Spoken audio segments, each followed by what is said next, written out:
কেমন আছো বন্ধুরা? ছোটদের পুরাণ কথা চ্যানেলে সকলকে স্বাগত। বন্ধুরা, আর দুদিন পরেই হোলি উৎসব।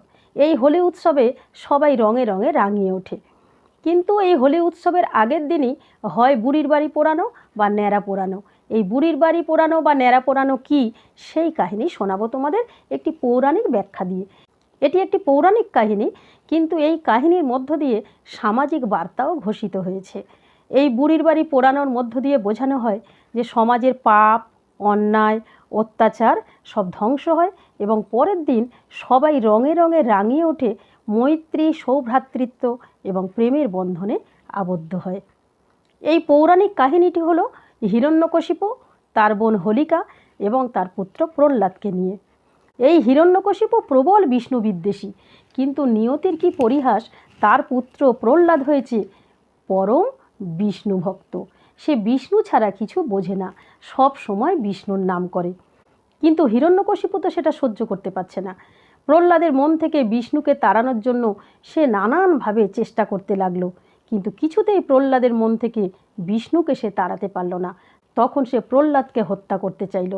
প্রহ্লাদকে প্রথমে পাহাড়ের উপর দিয়ে ফেলল, তারপর মত্ত হাতির পায়ের তলায় তাকে দিল, বিষধর সাপের সম্মুখে তাকে ফেলল, কিন্তু প্রতিবারই বিষ্ণুর কৃপায় প্রহ্লাদ রক্ষা পেল। হিরণ্যকশিপু আরও ক্রুদ্ধ হলো।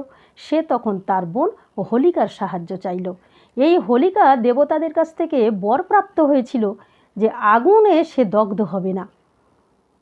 হিরণ্যকশিপু বোন হোলিকাকে বলল যে প্রহ্লাদকে সে অগ্নিকুণ্ডে নিক্ষেপ করতে চায়, কিন্তু প্রহ্লাদের একাকে যদি অগ্নিকুণ্ডে নিক্ষেপ করে তাহলে প্রজা সাধারণ ক্ষেপে উঠবে, প্রহ্লাদের মাও দুঃখ পাবে। তাই হোলিকাকে নির্দেশ দিল প্রহ্লাদকে কোলে নিয়ে যেন অগ্নিকুণ্ডে প্রবেশ করে।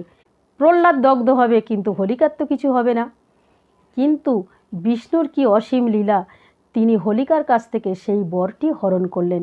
হোলিকা যখন প্রহ্লাদকে নিয়ে অগ্নিকুণ্ডে প্রবেশ করল, প্রহ্লাদেরই কিছু হলো না, হোলিকা দগ্ধ হয়ে মারা গেল। প্রজ্বলিত অগ্নির মধ্যে পাপের বিনাশ ঘটল।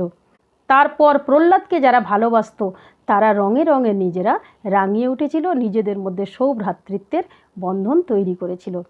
আমাদের সমাজেও এই নীতিটি পালন করা হয়। প্রথমে বুড়ির বাড়ি পোড়ানো হয়, অর্থাৎ পাপের বিনাশ ঘটানো হয়, তারপর রঙে রঙে রাঙিয়ে উঠে সবাই সৌভ্রাতৃত্বের বন্ধনে আবদ্ধ হয়।